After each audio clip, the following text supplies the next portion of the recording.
Welcome to the Fitness Plus Technology Podcast for club owners, operators, and fitness professionals. Each week, host Bryan O'Rourke brings you an expert interview with a global influencer at the crossroads of fitness and technology. You gain the insights, tools, and inspiration you need to stay connected to the pulse for what matters most for your business in the age of exponential technologies.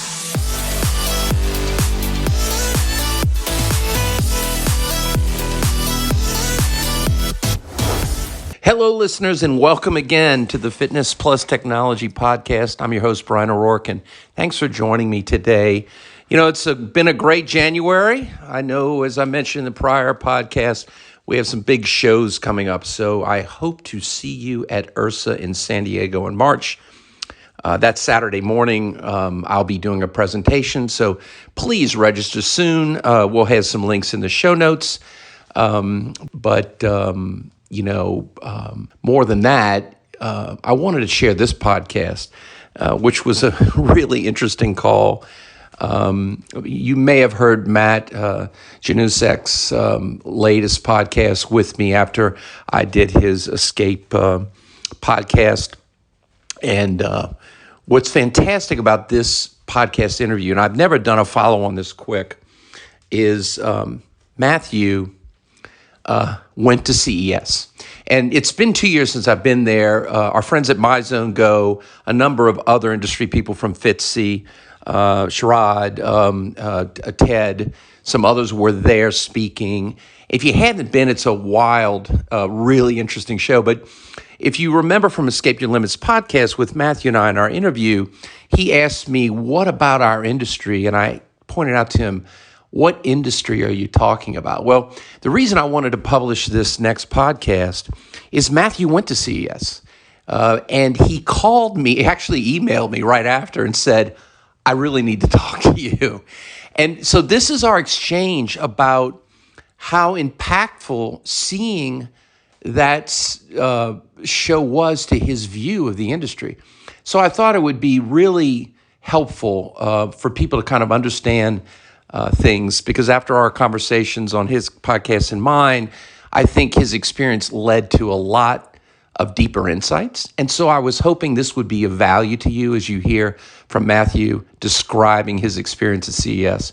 So without further ado, here's Matthew from Escape. So Matt, I'm so glad to have you back here, Matthew, because you went to CES for the first time in this 2020. And given your background in fitness, et cetera, you know, it's funny, a lot of people in the space have never gone to CES.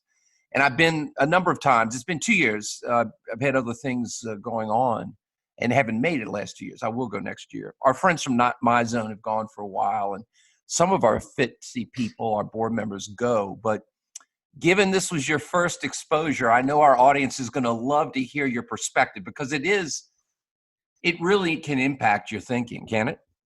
Yeah.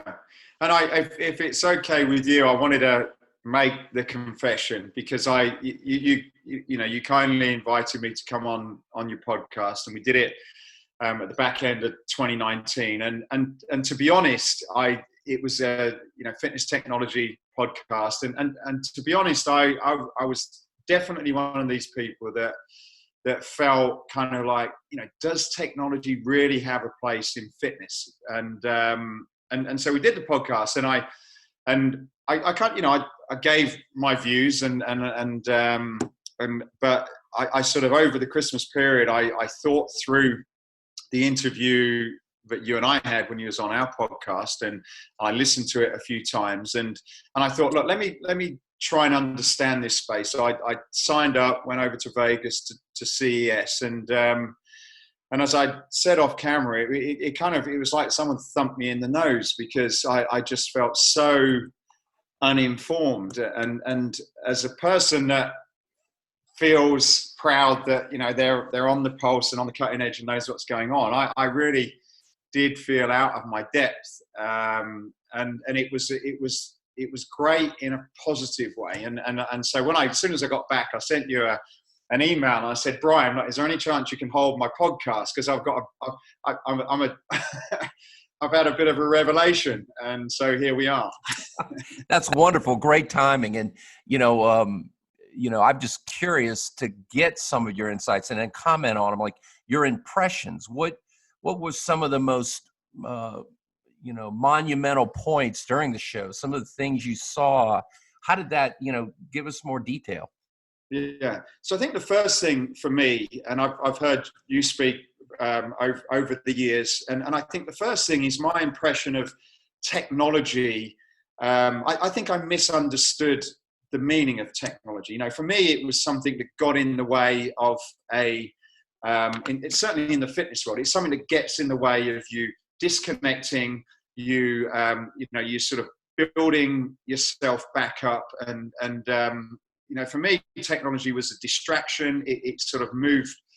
I believed it kind of moved you away from what exercise and fitness was trying to do. And so I always, when something came on, I was always kind of a little bit half turned off with the discussion. And what I realized when I went to CES is that the power of technology and I guess the power of the ability for things like sensors, and then the data that sensors can give you, to allow this sort of machine learning, which I never really understood. It was just a word that I kind of nodded my head at. But this machine learning to then predict based on lots of different people, and also yourself, for this machine or this technology to learn more about you, learn more about other people, and to sort of recommend and advise where to go next. And I spent a number of years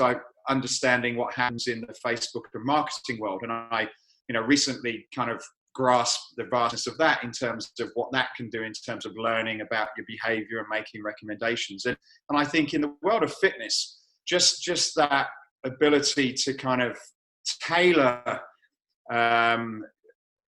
information, support, guidance to you in a way that's just never been possible in the history of the universe. Mm-hmm.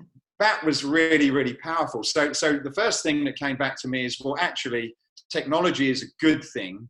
How you get to that goal is a separate conversation, but certainly technology is a good thing because it just allows us to do things that weren't available before. And I was chatting to the lady from Tonal about this, and they've got this great innovative strength training machine. And what she was talking to me about is that they'll be very shortly at a stage where they can actually have more evidence that can be used by researchers on people's strength training than any school or university or study on strength training has ever been able to prove. So I suppose when you think about testing any kind of exercise concept, whether it's strength training or cardiovascular training or anything like that, you get a pool of people and you do some research and you try to come to conclusions. Well, now using technology and sensors in a wise way, you can actually kind of, you could put that on steroids and get such great information about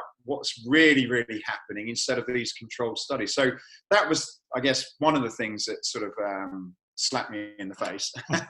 What's your thoughts on that, Bryan? Well, so, people throw around the term hyper-personalization. That's what that kind of is. It's doing exactly what you described. You hear people talking about data and big data, and that's exactly one of the benefits of it.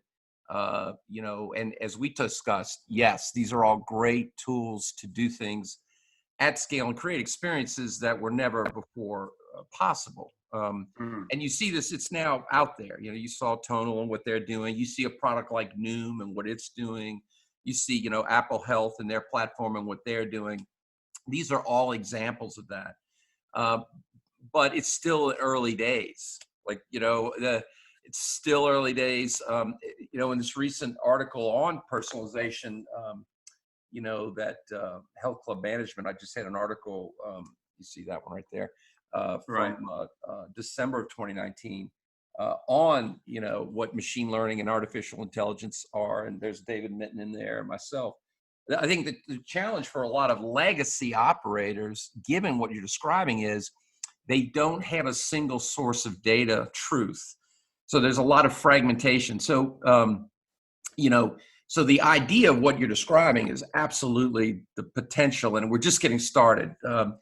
But there's still a lot of operators out there that, because their data is not centralized in a manner that can be useful in the way you are describing it, these more early startup innovative companies have an advantage over them because they won't have that burden. But the other thing I'd comment on that you probably saw there, right, was what that means. Because, of course, that's kind of in the back of the house. You're getting this data and you're having the algorithms figure out what they mean. But then how technology next is actually creating experience. So, and then I'll shut up and listen to you. But, the smartphone will not be a mainstream aspect of service delivery in the next decade. Right. What's going to happen is technology is going to increasingly be embedded. And what that means is it's going to be more and more like the air we breathe. So voice. You don't have to look at a device. I can literally just say, or you can have an avatar that is your psychologist or your best friend. And your best friend is always with you. You don't even have to look at a screen. And it knows so much that it can really deliver support and experience. That's one way. Then you look at the embedded VR and what's going to happen with that. And you look at, so that's the next phase. But which is really how that data and those experiences are figured out, but then how they're actually delivered. But you're right. I think you're right. And I think that, without going too far off topic, I went into the Amazon sort of, they kind of had a whole hallway and they showed all the different Alexa devices. And so it was interesting to see Lamborghini there. And so they've obviously now incorporated Alexa within the vehicle. There was Lamborghini, I think it was Volvo as well. So, that was interesting to see how now, as you mentioned, voice, that there's this sort of merging of what's happening in the home, in the car, outside of the house, when you go into other facilities. So it seems as though this, like you say, this personal friend is almost traveling with you everywhere, collecting all this data and information, learning about you. What is that you showing me? Those I was showing me the Apple, and this is embedded. So it's exactly, it's going to go everywhere with you. Yeah, and I know there's actually we'll go all over the place, but there's actually some earphones now that have sensors which pick up things like your heart rate and other information about you. So when you're going into a gym, rather than just listening to these earphones, you're actually, that earphone's now another sensor that's picking up more information about you. So it's and I think Emmett actually from my zone was telling me that he was in a seminar where there was an edible that you take, and as it goes through your system, it's collecting different data about what's happening to you and feeding it back to an app and kind of letting you know what's going on as well. So that's, it's pretty scary stuff. But that's real. That's all real. I'm working on an article now called "The End of the Future," and what that means is that for a lot of people, these concepts that you started witnessing, there's some kind of fictitious world that's years off, that's kind of quaint at one of these shows. And a lot of people don't understand how really this stuff is here. Like it's like really here. It's not too far off. So there's massive size. Yeah, go ahead. I'm sorry. To build on that, one of the terms that I can't remember who I was speaking to, but someone mentioned sort of analog as a way of describing the, I guess the sort of, I'll use it because when I said to you in our podcast, what do you think about the industry? And you said to me, well, how do you define the industry? And I can't, I took a step back when you said that, and I was thinking about it for quite a long time. So when I went to CES and I spoke to this lady, she was telling me about, when they go to Ursa, and that it's very analog, all the machines and the equipment, that they're not smart, they're not providing you any information. And then when I went to CES to see that there's this huge health, fitness, wellness space, and there's there wasn't anyone there that I recognized from when I go to the, let's call it the traditional shows. It kind of made me think, well, yeah, actually, what is the industry?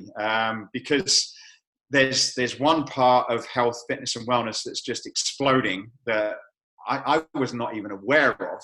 And then there's the world that you and I and the people we know are very much connected, which you think is kind of really leading the way, and yet it it's almost like falling massively behind. And I did a post on LinkedIn yesterday, and I kind of on two ways it was a bit of a shame that there wasn't more of a connection. But then I thought, well, this is a huge opportunity, because a lot of the people that I interviewed that have developed the software and the sensors and the algorithms, brilliant people, scientists that have got the ability to do stuff. But what they're missing is the content. So I said, okay, great. You've got this data about, your body fat or your sleep or whatever.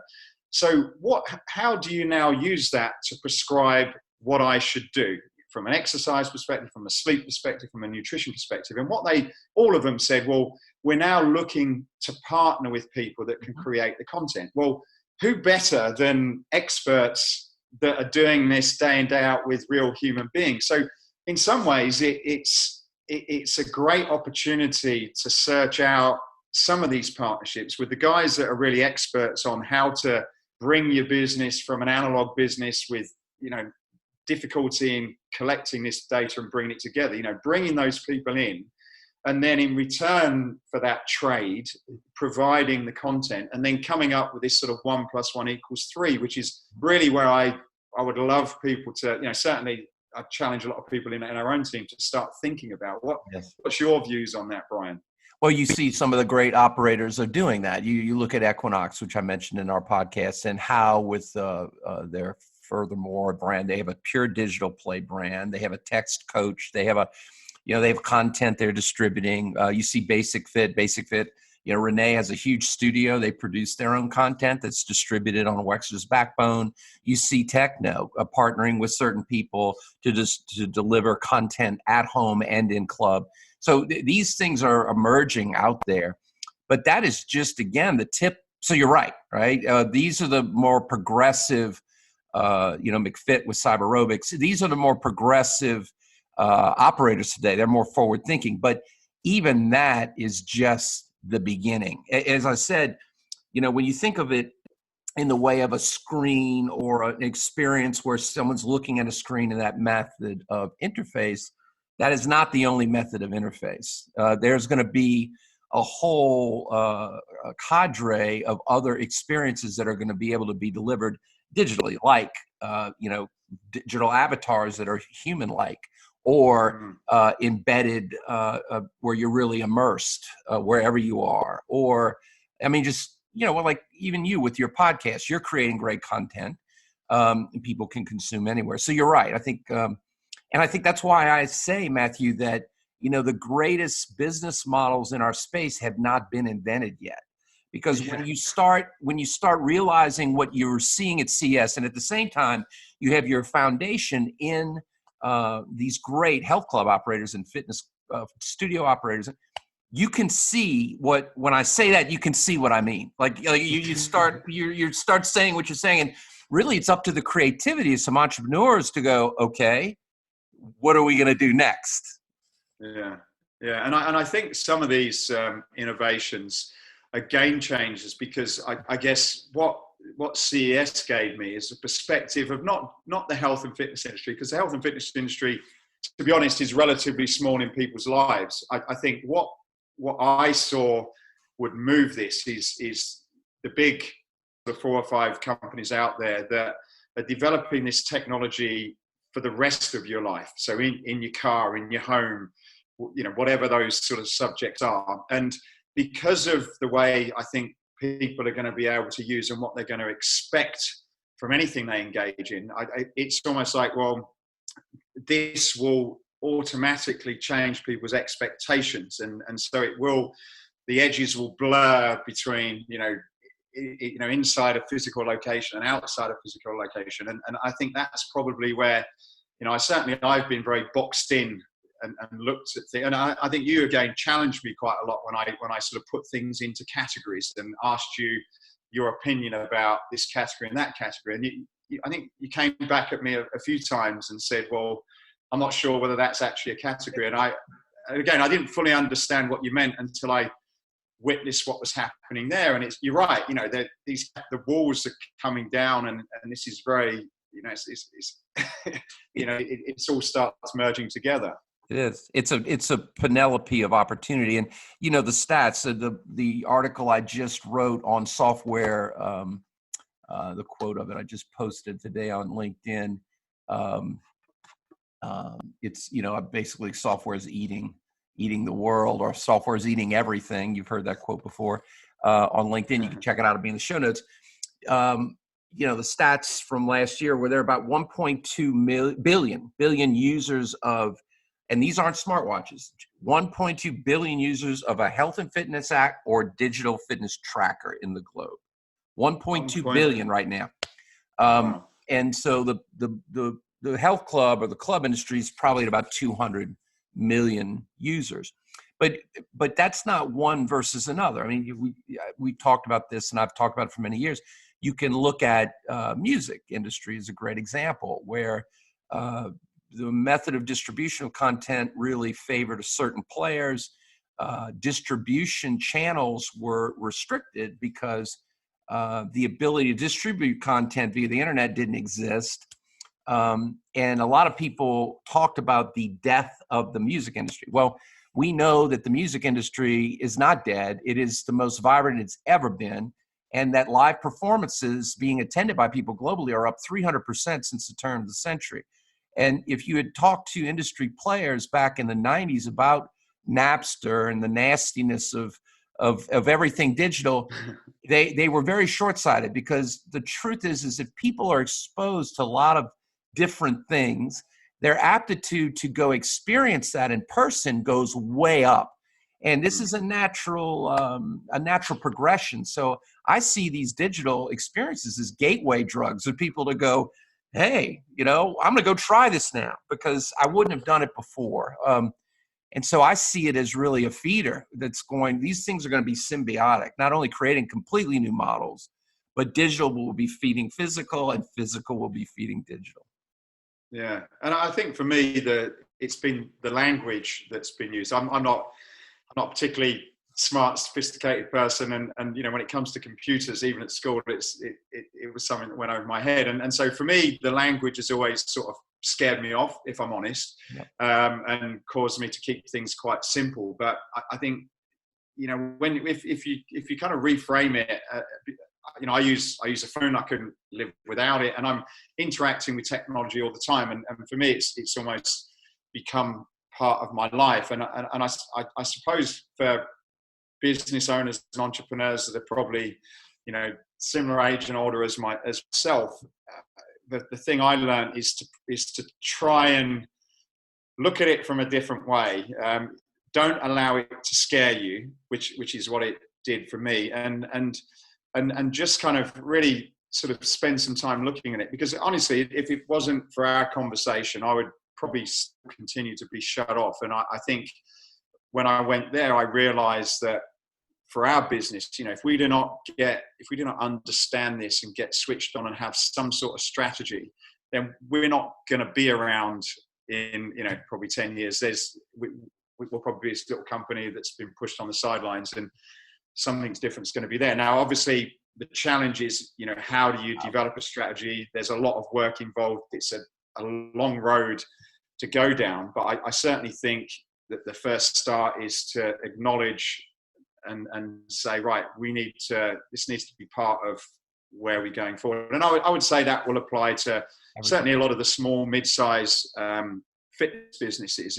Those are probably the people that I guess are probably similar to myself. It's, how are they going to evolve and stay relevant and incorporate this? And like I say, for me, it's no longer scary. I get it.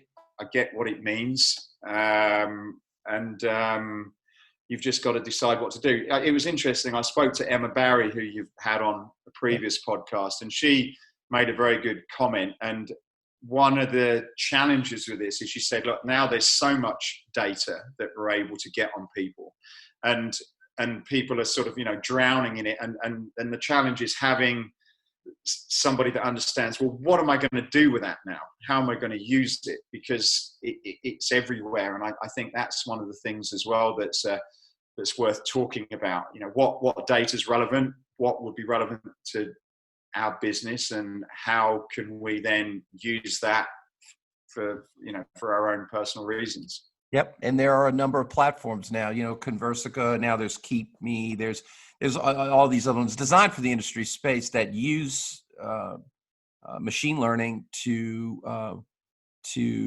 learn basic cohort profiles and what their behavior is based on their attending the gym and other things they're doing, and then knowing when to interact to optimize experience. So these tools are coming to market, and Emma's right. I mean, and that's where innovation comes in. It's because these are all new roads, and you're going to have to experiment to figure out really what makes sense. And if you recall, a couple of things about that. Number one, during our talk on your podcast, which, by the way, I've got a lot of compliments on, and it's fantastic. Thanks for that again. On Escape Your Limits, that's where I was talking about the challenge of most businesses today. They don't have a strategy because their head's down. And it's very hard to understand what's really important versus what isn't as important as you think it is. And that's why it's really great for people, like you, to be curious and go expose themselves to these things, because you wouldn't know. I mean, you might read it, but if you don't see it, you just don't know. And that's hard to do in an era of a lot of change, in an era where there's a lot of pressure on organizations to meet their monthly bottom line, which is all legit, like we discussed. But the real opportunity is going to be in figuring out, like Emma described, how are we going to use what's going on here in a way that we really can make a difference? Yeah. I also met up with Julie from the Fitness Wearable Summit. I think that was, or Fitness Technology. You know Julie. Yes. And we had a great conversation with her as well. And, one of the things that she mentioned that she's seen happening over the 10 years that she's been involved in the event is that that you get a lot of these great ideas and these entrepreneurs that develop some fantastic solutions. And then what happens is you'll get the huge businesses that say, right, let's snap them up. Don't know what I'm going to do with them, but let's buy them because we need to be in there. And what she said is that she's seen a couple of cycles now where these small, real innovative businesses that are driven by, a very small team of passionate people that are breaking new ground, when they get purchased by these companies, they almost kind of get pushed to the side, and then those great ideas die. And then you see 4 or 5 years later, someone else picks it back up and it's, oh, that was a good idea. And then the same thing happens. And she was kind of saying, and we talked about it, is although it's tempting that, you've been going for 6 months and someone offers you a nice check to let it go, it's not necessarily the best serving you or even the sort of greater industry to do that, because sometimes it's probably better to pursue and see how far you can take this idea, because selling out to a big company isn't really going to allow that to see its potential, as tempting what it is. And that was something I found quite interesting as well. Now, how do you recommend and advise people to do that when you're struggling for money and someone offers an answer to your troubles? I don't know, but I think trying to get the balance where even if you do sort of opt to come out, that you're still able to drive the ship and to help it reach its potential. Because I still feel that there's we need people like yourself and a lot of entrepreneurs that are going to move things forward for everybody's benefit, really. Yeah, and we talked a little about this again in your podcast, and that is, and people don't really listen. I'm not. When I say I just got the book Factfulness, which is about how wonderful the world is, so I don't want to come across as overly dystopian. But if you follow Professor Scott Galloway and some of his recent writings, for example, innovation is down quite a bit. There are fewer startups in the United States and Western Europe. There are fewer startups being created than have during the Carter administration in the United States. And the reason is, and this is where, government regulation, because the advantage these big companies have when you talk about big data is they have infrastructure, they've amassed huge amounts of capital and value, and they are buying these things up. And Fitbit being acquired by Google is an example. Apple's going to launch thousands of little mini satellites to cut the cellular providers out in the next year. So, and this is where, it's a balancing act, because what's happening, I think, is that a lot of leadership don't understand the potential dystopian outcomes to some of this stuff. And you really have to have some government regulation to keep people from taking that opportunity and using it for their benefit at the expense of everyone else, because there is so much that can be innovative. But to your point, and Julie's right, when the big guys just want to eliminate any potential competition, they just write a check, and then the founders are under 5-year non-competes, and they can't tell anybody anything, and then it kind of takes potential creative opportunities off the table. But I think that will eventually, the code will be cracked.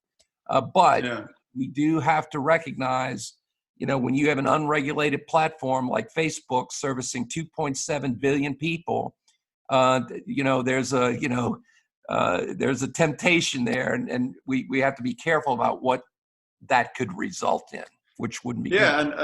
And I think, as much as we'd all like to say we wish we didn't have any competition, the reality is that doesn't drive innovation, creativity. It doesn't move anything forward. It's, that's very apparent. And I think although these big, the Facebooks of the world, although they're not sort of stopping competition, they're so big that there's just no space for anyone to compete. And I think there's again, chatting to Julie, one of the things that creates a category is a lot of people, a lot of different companies putting their own spin, having their own niche, packaging things in a different way. So I think with the downside of this technology is it's very easy to have a monopoly, have all the money, and be able to sort of really dictate what happens. Almost like, if you look at in some of the retail situations that's happened, you get these big,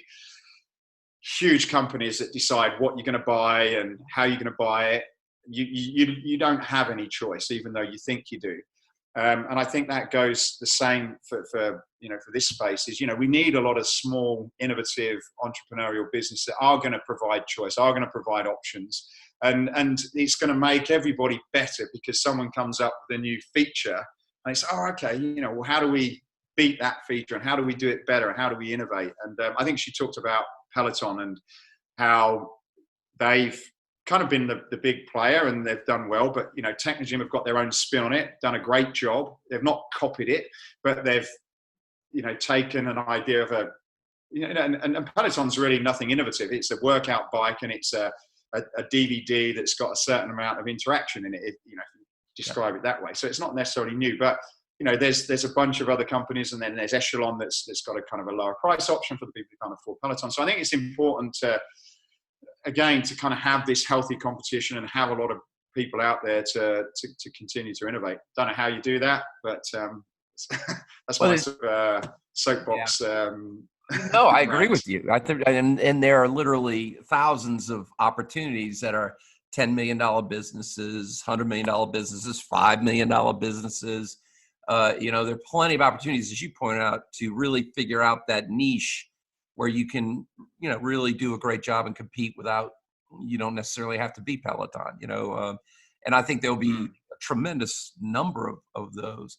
The other thing I think that is really important regarding that and competing is just incredibly important, increasingly important, is going to be is branding and unique. Whatever that niche is, you really want to be that niche, because in a world, with data and all this stuff being exposed, with voice, with content, with all these things, whatever you are, whatever niche, you've got to try to position as much as you can in a unique space, because that's going to be just more and more and more important, no matter what industry you're in.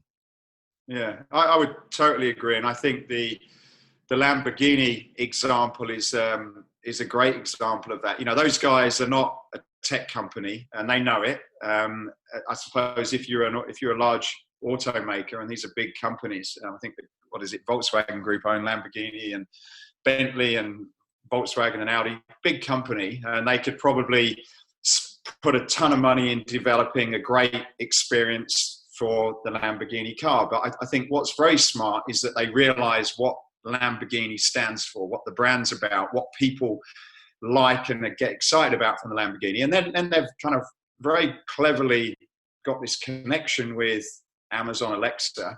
And I suppose Amazon Alexa also, for them, it's like, well, we're partnered with Lamborghini. That's like the essence of sports cars. The sort of one of the best sports cars in the world, arguably.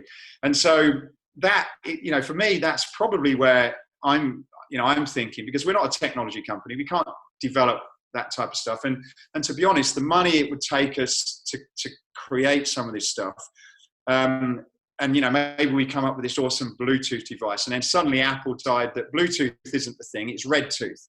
So overnight, no matter how good I am and clever, Apple have changed the game, and there's nothing I can do with it. So I think having the right partnerships, if you do the best you can do, if you're Lamborghini of your village or town or whatever, then these people are going to kind of search you out, or you can search them out, because you're going to be partnering with two great brands. And I think that's really, for me, it's all about collaboration, and I think that way you can get the best of both worlds.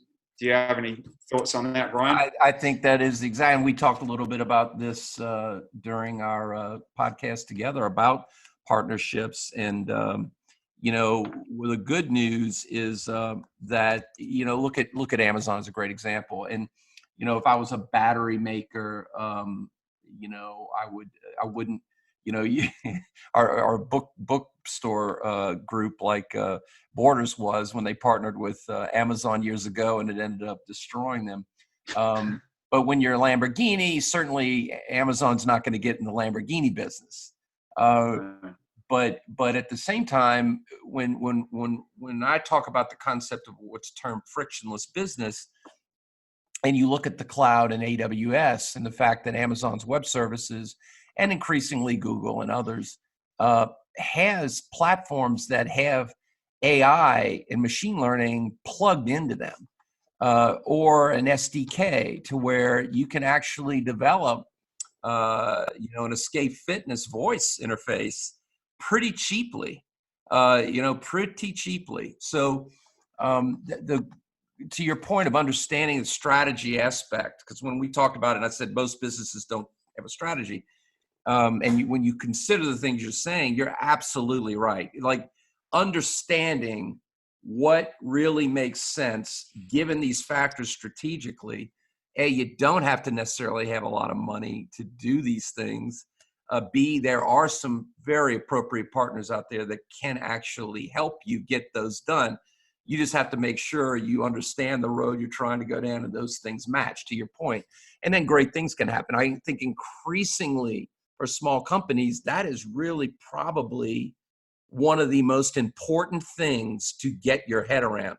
When I talk about mindsets in my presentations, moving from control to collaboration, moving from hierarchy to network, moving from profit to purpose, moving from, these are shifts in the way people have traditionally thought about what is relevant in business. That is becoming less relevant, because that mindset either enables you to figure out the way to collaborate in these new ways, or keeps you from seeing what you really need to do. Yeah. I think it's about, you're right. It's being open. And well, you mentioned that maybe Amazon are not going to make a Lamborghini, but I can't remember the exact brand, but there was someone like Sony, or that had. Gone, some sort of electric car. I think it was Sony or somebody like that. I didn't see it, but somebody told me that they're moving into the car. So I suppose, you never know what these companies are going to do. But again, the word that you said about branding I think that it is important, because even if someone like Amazon or Apple are going to move into your space, I think with what's available using technology and social media and the tools that are pretty inexpensive now, I think you can kind of build a really personal brand that connects with a niche of people that, you know, you're not just dealing with a niche of people that live in a small place like Newport Beach, for example. You know, a niche in today's world could, you know, is a niche in the whole world. So I think branding is important, and you know, companies are so big that they can't talk to everybody in the right language. And I think if you've got your ability to build a brand, connect with people in the right way, then it's also very easy to sort of outmaneuver these, you know, these big gorillas of companies, and to be very successful and beat them at their own game, because they're just not nimble enough.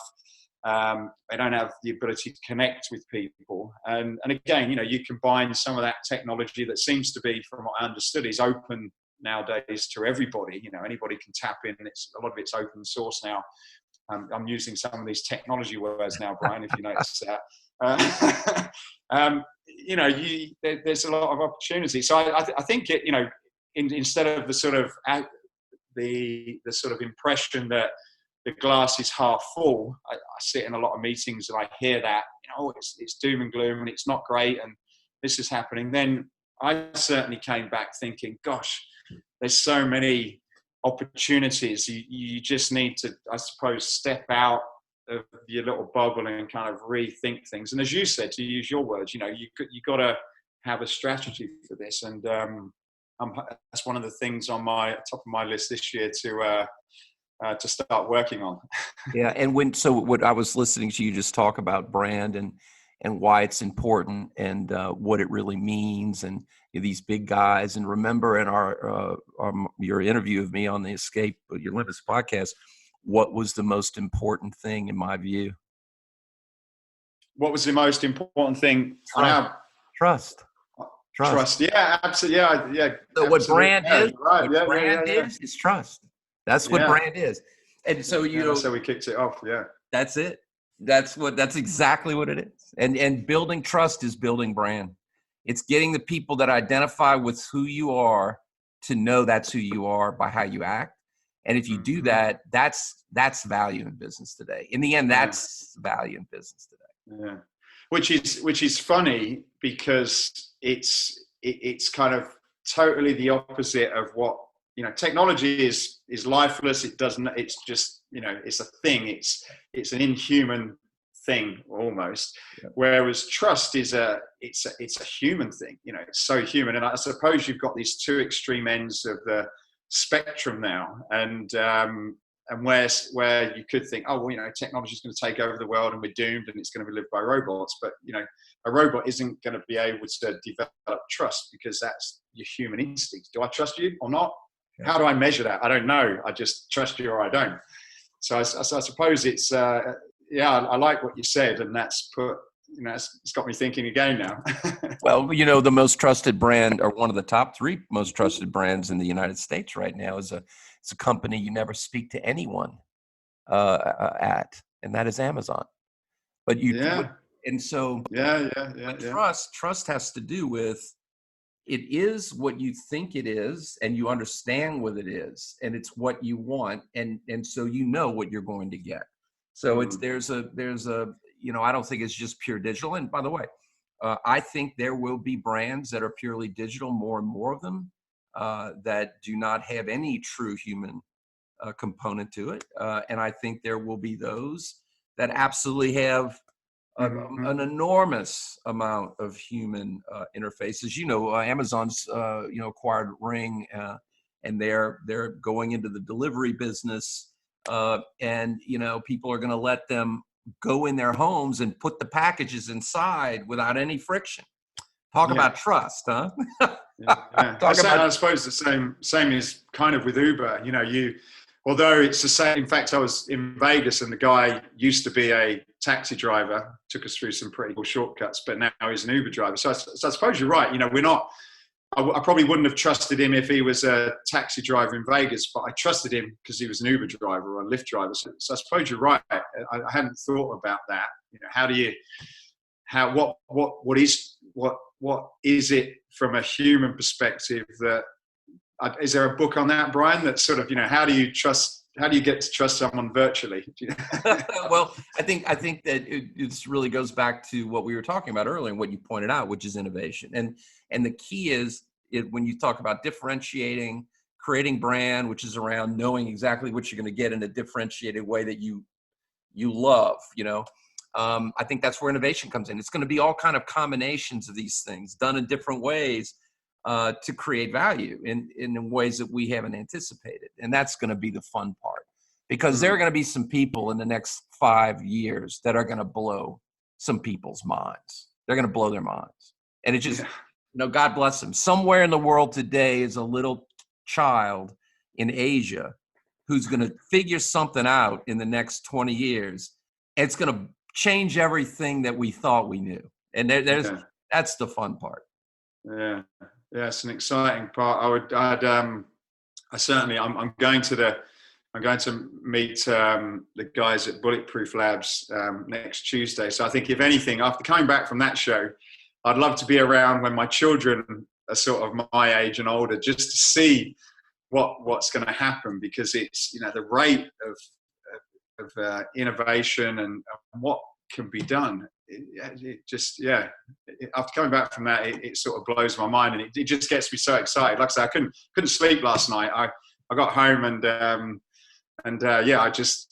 could not sleep, and I'm on this sort of bit of a buzz now. I don't know the only thing is I've no idea what I'm going to do. I said to my Kevin, who I went there, who sort of filmed the event, I said, well, it's great on one side, but on the other side, I've just got so much information. I've no idea what I'm going to do. All I know is it's good and it's exciting. So that's the main thing.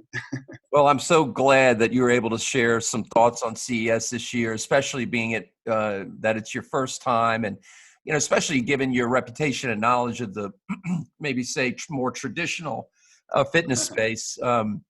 But I just find it a great show, and I'm just so glad you went. I enjoyed seeing your post on it. I know you'll be talking about it more in the future. So thank you, Matthew, for joining the audience again and giving them a flavor of what your experience was at CES in Vegas.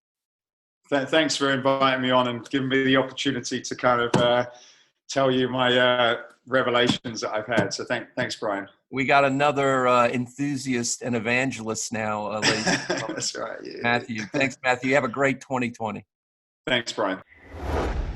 Hello, listeners. This is Bryan O'Rourke, and thanks so much for listening to the Fitness Plus Technology Podcast. The podcast is made possible by the Fitness Industry Technology Council, a consortium of global brands working together to enhance the adoption of technologies in the fitness space.